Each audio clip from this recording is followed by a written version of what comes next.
Alamin naman natin ang mga latest updates sa nalalapit na kauna-unahang hosting ng bansa ng isang WTA tournament, the Philippine Women's Open, na magsisimula na sa January 26 hanggang 31 sa Maynila. Para sa detalye, narito ang report ni Paolo Salamatin. Handa na ang mga local organizers para sa pag-host ng Philippine Women's Open, ang kauna-unahang Women's Tennis Association o WTA tournament sa bansa. Sa ginanap na press conference sa isang hotel sa Pasay City, binigyang din ni Philippine Sports Commission na PSC Chairman Patrick Gregorio ang mahalagang papel ng ahensya sa pagsasagawa ng ganitong klaseng kalalaking torneo. Ayon kay Gregorio, makikita na ang malaking pagbabago sa Rizal Memorial Sports Complex kung saan daan-daang manggagawang patuloy na nagtatrabaho kahit hanggang madaling araw upang matapos sa mga pag-aayos sa mga pasilidad. Anya, hindi lang ang PSC ang kasali sa proyekto, kundi pati ang pamahalaang lungsod ng Maynila at ang Department of Public Works and Highways o DPWH na tumulong sa malawakang pag-upgrade ng buong complex.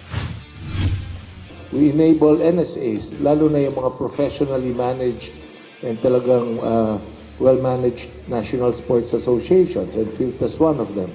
And hindi kami nagdadalawang isip in giving financial support to NSAs na nare-realize at naiintindihan din nila kung ano yung vision ng Philippine Sports Commission. Sabi nga ng mga nag-observe sa nangyayari transformation in Rizal, all-out DPWH, all-out City of Manila, you go there are hundreds of workers there now. Sa labas, City of Manila, sa loob, yung mga workers na tinap ng PSC PhilTA para sa WTA, and you see them really working until the wee hours of the morning.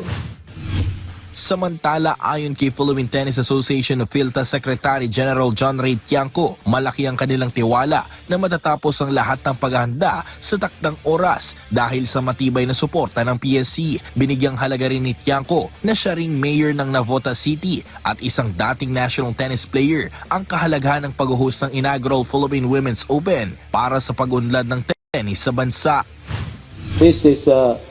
This is not just a one-time event. This is not just a tournament. This is actually an investment in Philippine tennis. So once we fix all the courts, we'll be using it for the next few years. We'll have events, and we're actually building the whole ecosystem. So part of that, of course, we have our local players now. We have the chance to compete against world-class players. Kaugnay naman sa mga tiket, inihayag ni PhilTA Executive Director Tonet Mendoza na nagsimula ng magbenta ng mga tiket para sa palaro. Ang mga qualifying matches mula Enero 24 hanggang 25 ay may libreng seating, habang 200 pesos lamang ang presyo ng tiket. Para naman sa mga main draw matches mula round of 32 hanggang quarterfinals na gaganapin mula Enero 26 hanggang 29, ang presyo ng tiket ay papatak ng 1,000 piso na may free seating din. Samantala, ang mga tiket para sa single semifinals at double semifinals sa January 30 ay nagkakahalaga ng 1,500 pesos para sa standard pass at 2,000 pesos naman para sa premium pass.